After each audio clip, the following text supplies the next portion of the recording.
ગુજરાતના વિકાસના દાવા પર કોંગ્રેસના સરકાર પર આકરા પ્રહાર। સગર્ભાને જોડીમાં લઈ જવાતા કોંગ્રેસે સરકાર પર સવાલો ઉભા કર્યા।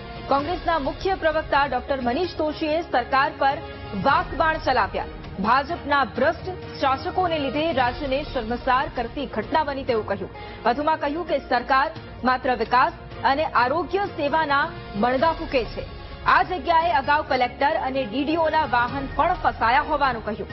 સરકાર આદિવાસી વિસ્તાર સાથે અન્યાય કરતી હોવાનો પણ આક્ષેપ કર્યો।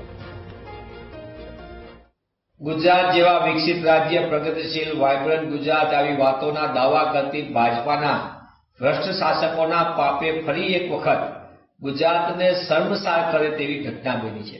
છોટાઉદેપુર જિલ્લાના નસવાડીમાં એક પ્રસૂતાને ફરી એક વખત, એટલે કે અગાઉ તો આવી 2-3 વખત ઘટના બની, પણ ફરી એક વખત એવી ઘટના બની કે પ્રસૂતાને હોસ્પિટલ લઈ જવા માટે રસ્તો જ નહીં, એટલે જોડીમાં લઈ જવું પડે। કેટલી બધી ગંભીર ઘટના, અને સરકારમાંથી કોઈ બોલવા તૈયાર નથી।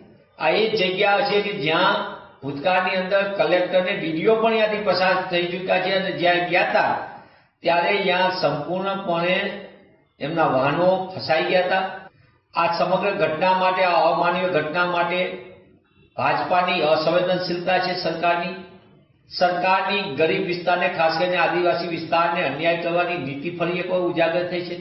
ત્યારે હું આપના માધ્યમથી માંગ કરું છું કે સરકારમાં થોડી પણ શરમ હોય તો કરોડો રૂપિયાની વિકાસની યોજના જાહેર કરી છે, નાણાં જાય છે ક્યાં?